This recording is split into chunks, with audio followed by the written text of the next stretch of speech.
नमस्कार मित्रों, आप सबका स्वागत है मेरे एस्ट्रो चैनल एस्ट्रो आर्टिलरी में। हमारे हिंदू धर्म में तीन प्रमुख देवताओं का वर्णन है जिनको हम त्रिदेव कहते हैं। भगवान विष्णु, भगवान ब्रह्मा और भगवान शिव, जिनको रुद्र देव कहा जाता है। भगवान शिव के कई नाम भी हैं। प्रमुखतः हम जानते हैं कि भगवान विष्णु ने कई अवतार लिए। राम, श्री कृष्ण, कूर्म अवतार, अब कल्कि अवतार भी आने वाला है। तो इस तरह भगवान विष्णु के कई अवतारों के हम जिक्र बार बार करते हैं। उनके बारे में हमें मालूम भी है, हमने उनके बारे में पढ़ा भी है और सुनते भी हैं। इसी तरह भगवान रुद्र, भगवान शंकर जी के भी कई अवतार हुए हैं। उनमें प्रमुख 19 अवतारों की बात आज हम करेंगे कि वो कौन से 19 अवतार हैं जो भगवान शिव ने लिए हैं यहाँ पर। चलिए तो शुरू करते हैं। जैसे हम सबको मालूम है, भगवान शंकर जी को कई नामों से पुकारा जाता है। महेश, रुद्र, नीलकंठ, गंगाधर, और भगवान शंकर जी की अर्धांगिनी माँ पार्वती और उनके पुत्र कार्तिकेय और गणेश जी हैं। इसी तरह उनके कई नामों से भी विभूषित किया जाता है। पर जहां तक बात करें वेदों की, तो वेदों में भगवान शिव का नाम रुद्र लिया जाता है। रुद्र का अर्थ है रुत, दूर करने वाला, अर्थात दुखों को हरने वाला। भगवान शिव के जो प्रमुख का हम ब्रह्मा, विष्णु, महेश की बात करते हैं, तो ब्रह्मा जी जो सृष्टि के रचयिता है, विष्णु जी पालन करता है, और रुद्र भगवान शंकर जी जो इसके संहारक माने गए हैं। भगवान शिव का नाम हमेशा कल्याणकारी माना गया है। भगवान शिव को हम भोलेनाथ भी कहते हैं। वो इसलिए कहते हैं क्योंकि वो इतने भोले हैं कि वो कभी राक्षसों और देवताओं में कभी उन्होंने भेद नहीं किया। जिसने उनको ध्याया प्यार से, वो उसी के हो गए। उन्होंने कभी वर देते हुए ये भी नहीं देखा कि ये वर का फल आगे जाके क्या होने वाला है। इसलिए उनको हमेशा हम भोलेनाथ कहते आए हैं। चलिए अब बात करते हैं भगवान के 19 अवतारों की, प्रमुख अवतारों की, कि कौन कौन से 19 प्रमुख अवतार हुए हैं भगवान भोलेनाथ के। सबसे पहले जो हम बात करेंगे वो है भगवान रुद्र का। जो पहला अवतार की बात करेंगे वो है शरभ अवतार। शरभ अवतार की कथा अगर हमें पता चलती है तो उसमें ये बताया गया है कि भगवान शरभ जब भगवान नरसिंह जी ने अवतार हुआ हिरण्यकश्यप के लिए को वध करने के लिए, तो भगवान विष्णु ने नरसिंह अवतार लिया था। उस नरसिंह अवतार जब भगवान विष्णु ने लिया तो वो बहुत क्रोध में थे। उनका क्रोध शांत करने के लिए भगवान शंकर ने शरभ अवतार लिया था। शरभ अवतार में का जो हमें उल्लेख मिलता है उसमें ये बताया गया है कि उनका जो आधा स्वरूप है वो मृग का था और आधा शरभ पक्षी का था। शरभ पक्षी जो हमारे पुराणों में बताया गया है वो 8 पैरों वाला प्राणी था जो शेर से भी शक्तिशाली था।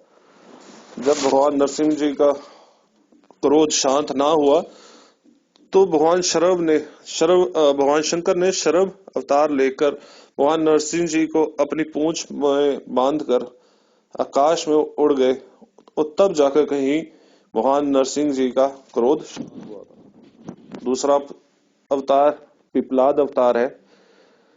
पिपलाद जो थे वो उनके पिता दधीची जी थे। दधीची जी ने अपनी आप महर्षि रहे, आपने उनके बारे में सुना भी होगा। तो उन्होंने मुनियों से पूछा पिपलाद ने कि किस कारण उनके पिताजी उनको छोड़कर चले गए।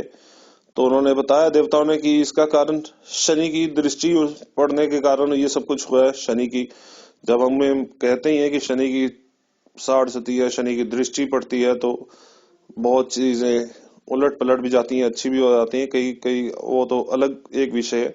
चलिए उस पे बाद में फिर कभी बात करेंगे शनि के ऊपर। इस कथा के ऊपर चलते हैं। इस कथा में ये है कि जो पिपलाद के अवतार की कथा यूं है कि पिपलाद ने जब ऋषियों से पूछा कि किस कारण से उनके पिता उनको छोड़ के चले गए, महर्षि दधीचि उनको छोड़ के चले गए। तो उन्होंने बताया, ऋषियों ने बताया कि इसका कारण शनि की दृष्टि है। जैसे उनके पिपलाद को बहुत क्रोध आया, उन्होंने शनि को उसी वक्त श्राप दे दिया कि वो अपनी कक्षा से नीचे, नक्षत्र मंडल से नीचे गिर जाए। और शनि अपने नक्षत्र मंडल से श्राप की वजह से नीचे गिरने लगे तो देवताओं ने आके पिपलाद से शनि को क्षमा करने के लिए प्रार्थना की। तो पिपलाद ने शनि को इस एक वचन लिया उनसे कि 16 साल की उम्र तक किसी भी जन्म से लेकर 16 साल की उम्र तक शनि किसी को भी कष्ट कभी नहीं देंगे। और शिव पुराण के अनुसार स्वयं ब्रह्मा जी ने शिव जी के इस अवतार का नामकरण किया था। शिव पिपलाद, जब हम शनि की जब पीड़ा होती है तो हम पीपल की पूजा करने के लिए कहते हैं, तो इसी वजह से पीपल की पूजा की जाती है। तीसरा अवतार जो है वो नंदी अवतार है। नंदी को तो हम नंदीश्वर भी कहते हैं। आप कभी हम शिवालय में जाएं तो वहां नंदीश्वर महाराज भगवान भोलेनाथ के सामने जरूर हमें दिखते हैं।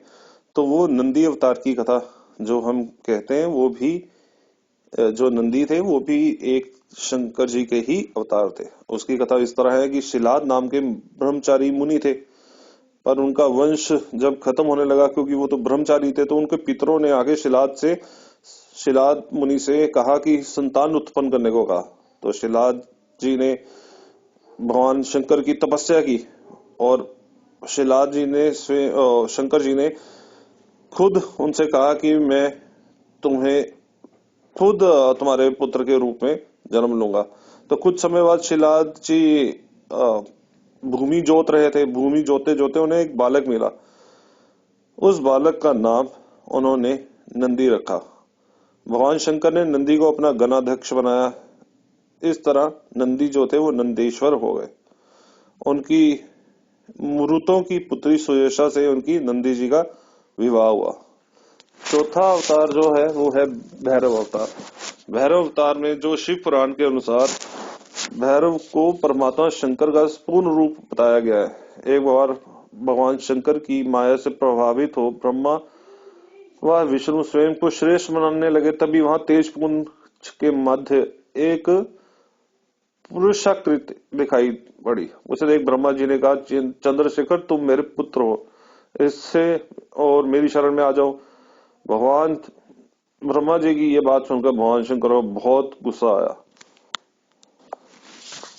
और उस पुरुषाकृति को भगवान शंकर ने कहा कि काल की भांति शोभित होने के कारण आप साक्षात कालराज हैं, भीषण होने के कारण भैरव हैं। भगवान शंकर के इन वरों को प्राप्त करने के बाद काल भैरव ने अपनी उंगली के नाखून से ब्रह्मा के 5वें सिर को काट दिया था। ब्रह्मा का 5वां सिर कटने के कारण भैरव को ब्रह्म हत्या का पाप लगा और वो वहां से काशी आकर ब्रह्म हत्या के पाप से काशी आकर बसे और वहां आके उनको इस ब्रह्म हत्या के पाप से मुक्ति मिली थी। 5वां अवतार अश्वत्थामा का अवतार है। अश्वत्थामा वो जो द्रोणाचार्य के पुत्र थे। ये हमें बताया गया है कि ये शिव महापुराण में ये बताया गया है कि जो द्रोणाचार्य थे उन्होंने भगवान शंकर की बहुत तपस्या की। तो भगवान शंकर ने उनको वरदान दिया कि मैं खुद आपके पुत्र के रूप में जन्म लूंगा। ये बात शिव महापुराण के अनुसार अश्वत्थामा जो थे वो भगवान शंकर के अवतार थे। और आज भी शिव महापुराण में लिखा हुआ है कि अश्वत्थामा आज भी जीवित है और वो गंगा किनारे निवास करते हैं, पर शिव पुराण में ये नहीं बताया गया कि वो कहाँ और किस स्थान पर निवास करते हैं। छठा जो अवतार है वो वीरभद्र अवतार बताया गया है। वीरभद्र का अवतार तब हुआ जब भगवान ब्रह्मा जब दक्ष ने अपना यज्ञ कर रहे थे और दक्ष की पुत्री जो सती थी उनको उन्होंने बुलाया, दक्ष जी ने बुलाया नहीं, तो सती फिर भी वहां चली गई और वहां जाके उनके हवन कुंड में जाके सती हो गई थी, अपना को भस्म हो गई थी। तो भगवान शंकर को उस वक्त बहुत क्रोध आया। तो उन्होंने अपनी एक जटा उखाड़कर पहाड़ पर्वत पर पटक दी थी। उस पर्वत से वीरभद्र जो प्रकट हुए थे, और वीरभद्र जब प्रकट हुए तो उनको इतना क्रोध आया, उन्होंने जाके दक्ष का सारा यज्ञ विध्वंस कर दिया था और दक्ष को मार दिया था। श्रीमद् भागवत में लिखा हुआ है कि जब उन्होंने दक्ष को मार दिया तो देवताओं के अनुरोध करने पर भगवान शिव ने दक्ष के सिर पर बकरे का मुंह लगाकर उनको पुनर्जीवित किया था। सातवां अवतार जो है वो ग्रहपति अवतार है। ग्रहपति, इसकी कथा इस तरह है कि नर्मदा के तट पर धर्मपुर नाम का एक नगर था। वहां विश्वानर नाम के एक मुनि तथा उनकी पत्नी रहती थी। पत्नी बहुत समय से उनकी निसंतान थी, तो उन्हें शिव के समान पुत्र प्राप्ति के लिए उन्होंने अभिलाषा की और उस तरह उनका घोर तप किया। तो एक दिन मुनि को एक बालधारी रूपी शिव की पूजा करने लगे और उनको वहां पर शंकर जी ने अवतार लेने के लिए उनको वरदान दिया कि वो उनकी पत्नी के गर्भ से अवतार लेंगे। और बाद में जब उनकी पत्नी गर्भवती हुई और तब ब्रह्मा जी ने, जब वो बालक हुआ तो ब्रह्मा जी ने उस बालक का नाम खुद ग्रहपति रखा। आठवां जो अवतार भगवान भोलेनाथ का है वो ऋषि दुर्वासा का अवतार माना गया है। धर्म ग्रंथों के अनुसार सती अनुसुईया के पति महर्षि अत्रि ने ब्रह्मा जी के निर्देशानुसार पत्नी सहित घोर तप किया, पुत्र प्राप्ति के लिए घोर तप किया। तो वहां ब्रह्मा विष्णु और महेश ने तीनों वहां आए। उन्होंने उनको अपने अंश से 3 पुत्र प्राप्त होने का वरदान दिया। तो समय आने पर श्रीमद् भागवत में लिखा हुआ है कि समय आने पर अत्रि जी के 3 पुत्र हुए, एक दत्तात्रेय जी, एक चंद्रमा और तीसरे जो हुए दुर्वासा जी हुए। तो दत्तात्रेय जी का जो बताया गया है वो भगवान विष्णु के अंश से पैदा हुए, ब्रह्मा जी के अंश से चंद्रमा पैदा हुए और रुद्र के अंश से मुनि वर दुर्वासा जी ने जन्म लिया। 9वें अवतार श्री हनुमान जी, जो श्री राम भगत हनुमान जी का अवतार माना गया है। एक बार जब मोहिनी अवतार के समय भगवान विष्णु ने जब मोहिनी अवतार लिया था, जब राक्षसों और देवताओं को बीच में अमृत को लेकर जब झगड़ा हुआ था, तब विष्णु जी ने अवतार लिया था मोहिनी का। उस रूप को देख के भगवान शिव जी इतने कामुतुर हो गए थे कि उनका वीर्यपात हो गया था। उस वीर्यपात को सप्त ऋषियों ने कुछ पत्तों में संभाल कर रख लिया और समय आने पर उस वीर्य को वानरराज केसरी जी की पत्नी के कान के माध्यम से गर्भ में स्थापित कर दिया था, जो बाद में हनुमान जी के रूप में प्रकट हुए। वाल्मीकि रामायण में ये प्रसंग भी है कि एक जगह ये प्रसंग भी आता है कि राम जी ने कहा था कि यदि हनुमान जी ना होते तो सीता को रावण की कैद से मुक्त नहीं करा पाते। ये वाल्मीकि रामायण में ऐसा वर्णित भी है। और आज भी कहते हैं कि हनुमान जी अमर है, क्योंकि उनको अमरता का वरदान माता सीता ने खुद दिया था। 10वां अवतार वृषभ अवतार का बताया गया। कहते हैं कि भगवान शंकर ने इसको तो बहुत विशेष परिस्थितियों में वृषभ अवतार लिया था। कथा के अनुसार ये है कि एक बार भगवान विष्णु दैत्यों को मारने पताल लोग गए और वहां उन्होंने बहुत सी चंद्रमुखी स्त्रियां उन्होंने देखी। भगवान विष्णु उनके साथ रमन करने लगे और उनसे पुत्र उत्पन्न हुए। उन पुत्रों ने पताल से पृथ्वी तक बहुत उपद्रव मचा दिया, जिसे घबराकर ब्रह्मा जी और ऋषि मुनियों ने शिव जी के पास गए, उनसे रक्षा करने की प्रार्थना करने लगे। तब भगवान शंकर ने वृषभ रूप धारण करके विष्णु पुत्रों का संहार किया। अगला अवतार जो है 11वां अवतार, वो है यतिनाथ अवतार। यतिनाथ अवतार की कथा धर्म ग्रंथों के अनुसार इस तरह है कि एक बार एक पर्वत के समीप अहुक और अहुका नामक भील दंपति रहते थे। एक बार भगवान शंकर यतिनाथ के वेश में उनके घर आए। उन्होंने भील दंपति के घर रात बिताने की इच्छा प्रकट की।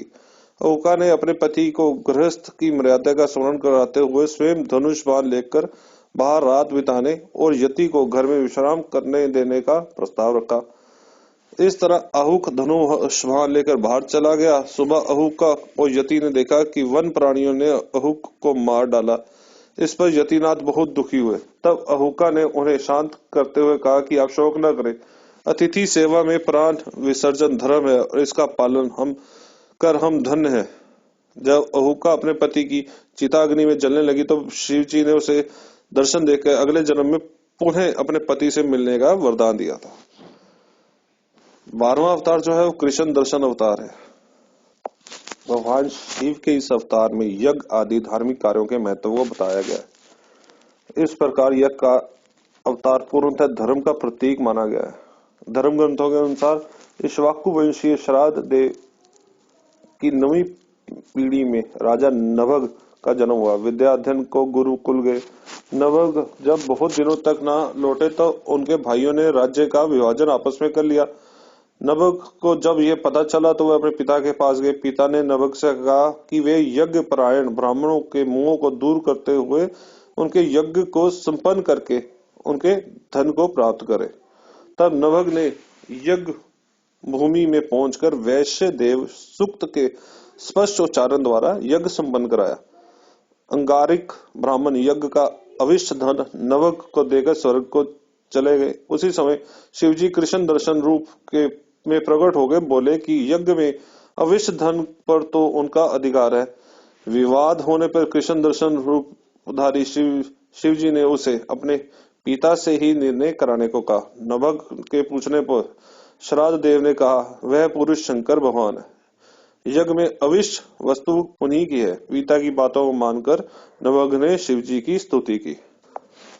13वां अवतार जो है अवधूत अवतार बताया गया है। इसमें भगवान शंकर ने इंद्र के अहंकार को चूर चूर किया था। धर्म ग्रंथों के अनुसार एक समय बृहस्पति और अन्य देवताओं के साथ लेकर इंद्र शिव जी के दर्शन के लिए कैलाश पर्वत गए। इंद्र की परीक्षा लेने के लिए शंकर जी ने अवधूत रूप धारण कर उनका मार्ग रोक लिया। इंद्र ने उसे पुरुष से अवज्ञा पूर्वक बार बार उसका परिचय पूछा तो वह मौन रहा।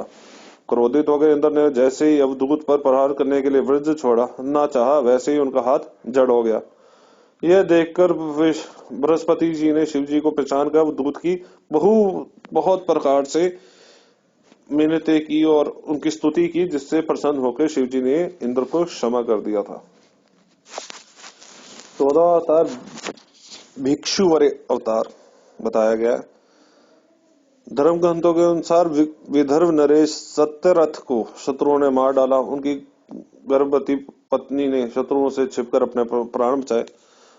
समय आने पर उनके एक पुत्र को जन्म लिया। रानी जब जल पीने गई सरोवर पर गई तो उसे घड़ियाल ने अपना आहार मान लिया।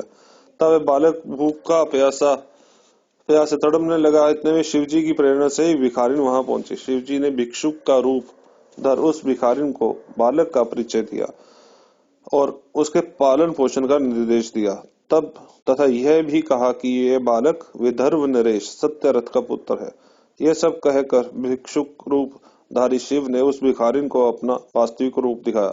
शिव के आदेशानुसार भिखारिन ने उस बालक का पालन पोषण किया। बड़ा होकर वह बालक ने शिव जी की कृपा से अपने दुश्मनों को हराकर पुनः अपना राज्य प्राप्त किया। 15वां अवतार किरात अवतार बताया गया है। धर्म ग्रंथों के अनुसार किरात अवतार में भगवान शंकर ने जब किरात का अवतार लिया तो उन्होंने अर्जुन की वीरता की परीक्षा ली थी। ये कथा तो आप सबने सुनी होगी या देखी भी होगी। अगर महाभारत का अपने सीरियल देखा है वहां तो पढ़ी होगी। उसमें जब और पांचों पांडवों को देश से निकाल दिया था, अपने घर से निकाल दिया। उनको वन में वो अपना विचर रहे थे और अर्जुन तपस्या के लिए बैठे थे। ये तब वनवास के दौरान जब भगवान शंकर को प्रसन्न करने के लिए तपस्या कर रहे थे तो वहां पे दुर्योधन ने एक राक्षस को भेजा था जिसने सुअर का रूप लिया था। अर्जुन ने उस सुअर को अपने बाण मारा। उसी समय भगवान शंकर जी ने किरात वेश धारण कर उसी सुअर पर बाण मारा। शिव की माया के कारण अर्जुन तब उनको पहचान नहीं पाए और ये बात बोलने लगे कि शुक्र का वध उसके बाण से हुआ है। तो दोनों में वाद विवाद होने लगा। अर्जुन ने जब थोड़ा देर जब उनको पता लगा तो अर्जुन उनसे युद्ध करने लगा कि नहीं, ये तो मैंने ही इस सुअर को मारा है, और उन दोनों में युद्ध शुरू हो गया। पर जब भगवान शंकर जी ने उसका अर्जुन की वीरता देखकर भगवान शंकर जी बहुत प्रसन्न हुए, और तब उन्होंने अपना असली रूप अर्जुन को दिखाया, और तब उनको पशुपास्त्र अस्त्र भी प्रदान किया था। 16 अवतार सुतंत्रक अवतार बताया गया है। इसमें जब भगवान शंकर जी हिमाचल से और उनकी पुत्री का हाथ मांगने गए थे, पार्वती का हाथ मांगने गए थे, उस टाइम वो उन्होंने ये रूप धारण किया था। वो हाथ में डमरू लेकर शिव जी नट के रूप में वहां चले गए और वहां पे नृत्य करने लगे। नटराज शिव जी से इतने सुंदर उन्होंने मनमोहक रूप धारण करके और इतना मनमोहक नृत्य किया था कि उससे हिमाचल जी बहुत खुश हुए। उन्होंने नटराज से कहा कि भैया बोलो कि तुम्हें क्या चाहिए, क्या मांगते हो। तो उन्होंने, भगवान शिव ने जो नटराज रूप में थे, उन्होंने कहा कि मुझे आपकी बेटी पार्वती का हाथ चाहिए। तो इस पे हिमाचल जी तो बहुत क्रोधित हुए, और वहां से वो नटराज वेशधारी भगवान शंकर जी ने अपना रूप पार्वती जी को पूर्ण रूप दिखाया, और फिर वो वहां से चले गए। उनके जाने के बाद हिमाचल और उनकी धर्मपत्नी मैना को एक दिव्य ज्ञान प्राप्त हुआ। तब उन्होंने भगवान शंकर जी से अपनी बेटी पार्वती का विवाह करवाया। 17वां अवतार जो है वो ब्रह्मचारी अवतार बताया गया है। जब दक्ष के यज्ञ में सती ने अपना प्राण त्याग दिए और फिर उसके बाद वो हिमाचल के घर में पार्वती के रूप में उन्होंने जन्म लिया था। तो वो भगवान शंकर जी को अपने पति के रूप में प्राप्त करने के लिए उनका घोर तप करने लगी। पार्वती की परीक्षा लेने के लिए भगवान शिव जी ब्रह्मचारी का वेश धारण करके उनके पास पहुंचे। पार्वती ने ब्रह्मचारी को देख उनकी विधिवत पूजा की। जब ब्रह्मचारी ने पार्वती से उनके तप का उद्देश्य पूछा और जानने पर उन्होंने बताया कि शिव की निंदा पूछा, और जानने पर शिव की निंदा करने लगे। तब उन्होंने शमशानवासी व काल्पनिक भी कहा उन्होंने भगवान शंकर को। ये सुनकर पार्वती को बहुत क्रोध आया। पार्वती की भक्ति व प्रेम देखकर शिव जी ने अपना वास्तविक रूप दिखाया। यह देख पार्वती जी बहुत प्रसन्न हुई। 18वां अवतार जो है अर्धनारीश्वर अवतार भगवान का बताया गया है। अर्धनारीश्वर अवतार लेकर भगवान ने समाज में पुरुष और स्त्री का मतलब बराबरी का अधिकार और जीवन में दोनों का साथ का एक बताने के लिए, उन्होंने ये संसार को बताने के उद्देश्य से ये अवतार लिया था। अर्धनारीश्वर अवतार जो शिव पुराण के अनुसार सृष्टि में प्रजा की वृद्धि न होने पर ब्रह्मा जी चिंतित हो उठे थे। तभी आकाशवाणी हुई, ब्रह्मा मैथुनी सृष्टि उत्पन्न कीजिए। यह सुनकर ब्रह्मा जी ने मैथुनी सृष्टि उत्पन्न करने का संकल्प किया, परंतु तब तक शिव जी ने नारियों का कुल उत्पन्न नहीं हुआ था। शिव से नारियों तब ब्रह्मा ने शक्ति के साथ शिव को संतुष्ट करने के लिए तपस्या की। ब्रह्मा की तपस्या से परमपिता शिव जी संतुष्ट हुए और उन्होंने अर्धनारीश्वर का रूप धारण करके उनके समीप गए और अपनी शरीर से में स्थित देवी शिवा शक्ति के अंश को पृथक कर दिया। इसके बाद सृष्टि का विस्तार हुआ था। 19वां अवतार जो बताया गया है वह है सुरेश्वर अवतार। इस अवतार में भगवान शंकर ने एक छोटे से बालक उपमन्यु की भक्ति से प्रसन्न होकर उसे अपनी परम भक्ति और अमर पद का वरदान दिया था। धर्म ग्रंथों के अनुसार इसकी कथा इस तरह है कि व्याधपाद का पुत्र उपमन्यु अपने मामा के घर रहता था। वह सदा दूध की इच्छा से व्याकुल रहता था। उसकी मां ने उसे अपनी अभिलाषा पूर्ण करने के लिए शिव जी की शरण में जाने को कहा। इस पर उपमन्यु वन में जाकर ओम नमः शिवाय का जाप करने लगा। शिव जी ने सुरेश्वर इंद्र का रूप धारण कर उसे दर्शन दिए और शिव जी की अनेक प्रकार से निंदा करने लगे। इस पर उपमन्यु क्रोधित होकर इंद्र को मारने के लिए खड़ा हुआ। उपमन्यु की भक्ति और अटल विश्वास देखकर शिव जी ने उसे अपने वास्तविक रूप के दर्शन कराए और क्षीर सागर के समान एक अनश्वर सागर उसे प्रदान किया। उसकी प्रार्थना पर कृपालु शिव जी ने उसे परम भक्ति का पद दिया। इस तरह भगवान शंकर जी के हमने आज 19 अवतारों की बात की है। आगे अगले विषय पे हम कोई और विषय या किसी और अवतारों की, भगवान विष्णु के या भगवान नारायण जी के अवतारों की हम चर्चा करेंगे। बाकी आप किसी और विषय के बारे में बात करना चाहें तो मेरे कमेंट बॉक्स में आप बात कर सकते हैं। धन्यवाद।